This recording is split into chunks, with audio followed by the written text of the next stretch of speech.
그리스도인은 반드시 하나의 지역교회에 속해야 합니다. 지역교회에 속해야 한다는 말은 하나의 지역교회의 지체가 되어야 한다는 말입니다. 그리스도인이라면서 어떤 교회에도 속하지 않은 채 그저 이 교회 저 교회를 기웃거려서는 안 됩니다.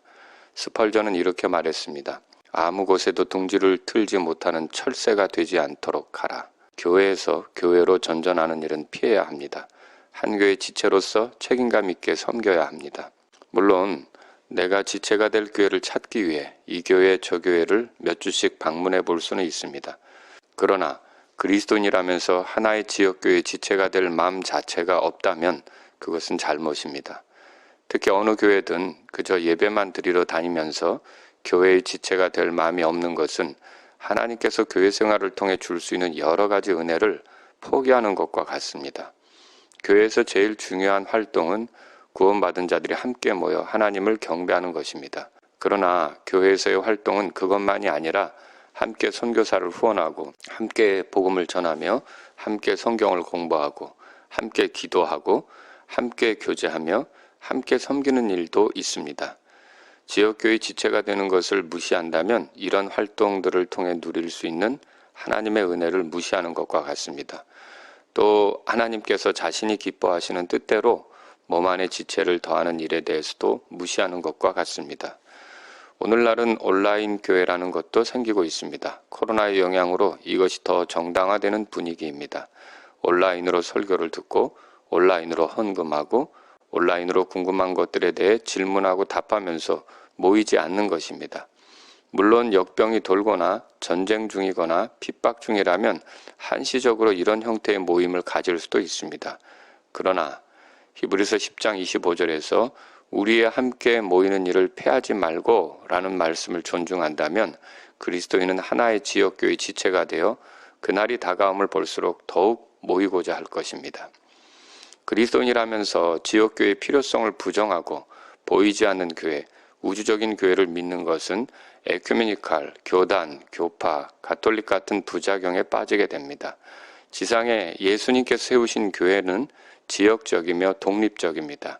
지역교회일 때만 성경이 교회에 대해 말한 다음과 같은 것들을 지켜갈 수 있습니다. 첫째, 권면과 징계입니다. 지체가 잘못했을 때 권면하는 일은 지역교회 안에서 가능합니다. 저는 미국 텍사스에 있는 어떤 지체에 대해 알지도 못하고 만날 수도 없으며 그에 대해서는 권면할 수도 없습니다. 그러나 매주 함께 모이는 사람들 중에서 잘못이 있다면 조용히 따로 불러 권면할 수 있습니다.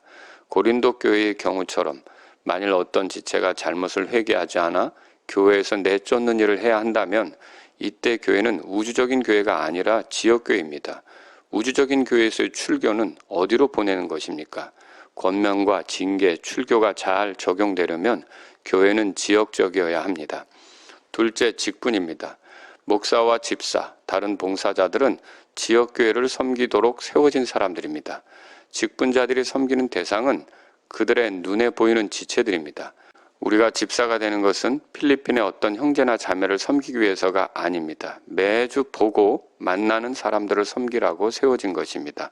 어쩌다가 가끔 제가 다른 교회를 방문해서 설교할 기회를 갖는 것은 마라나타 침례교회 목사로서 그렇게 하는 것입니다. 저는 갈보리 침례교회 목사가 아닙니다.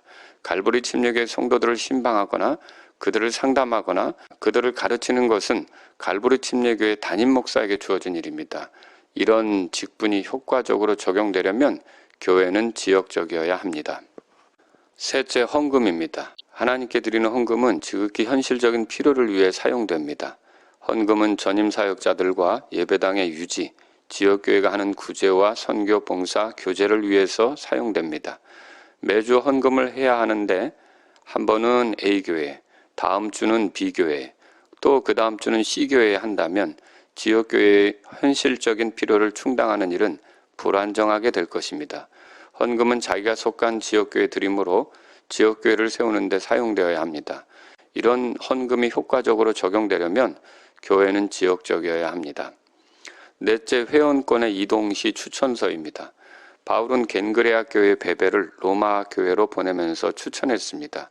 이로 인해 오늘날도 하나의 지역교회에서 다른 지역교회로 옮겨갈 때 추천서를 씁니다. 보이지 않는 교회, 우주적인 교회를 믿으면 이런 추천서가 필요 없습니다. 그런 사람은 어디를 가도 여전히 그 보이지 않는 교회를 벗어나지 않았으니 말입니다. 이런 추천서가 적용되려면 교회는 지역적이어야 합니다. 다섯째, 초대 예루살렘 교회는 침례에 대한 순종으로 교회에 더해졌습니다. 오순절에 베드로의 말을 기쁘게 받아들인 사람들, 곧 믿은 사람들은 침례를 받아 교회에 더해졌습니다. 그런데 구원과 동시에 교회라고 주장하는 사람들은 물침례와 상관없이 교회에 더해졌다고 주장할 것입니다. 함께 모여야 할 사람들은 객관적인 신앙 고백을 듣고 주님이 지키라고 한 규례를 확인하고 지체가 되게 할 수 있습니다. 이렇게 교회에 더해지는 입회라는 절차를 가지려면 교회는 지역적이어야 합니다. 여섯째, 양육입니다. 양육은 지역교회를 통해 지속적으로 받을 수가 있습니다. 지역교회 자체가 없는 세상이라면 그리스도인들은 세상에 빠지고 이단으로부터 속는 일이 많아지게 될 것입니다. 그리스도인들을 잘 보호하기 위해서 교회는 지역적이어야 합니다. 그러면 우리는 어떤 지역교회를 섬겨야 합니까? 성경을 가르치고 기도하며 복음을 전하는 지역교회를 섬겨야 합니다. 성경적인 교회는 남들이 이루지 않습니다. 자신이 성경적인 성도가 될 때 성경적인 교회가 이루어집니다. 그리스도인은 하나의 지역교회에 속해서 그 스스로 성경 말씀을 따르는 성도가 되고자 합니다.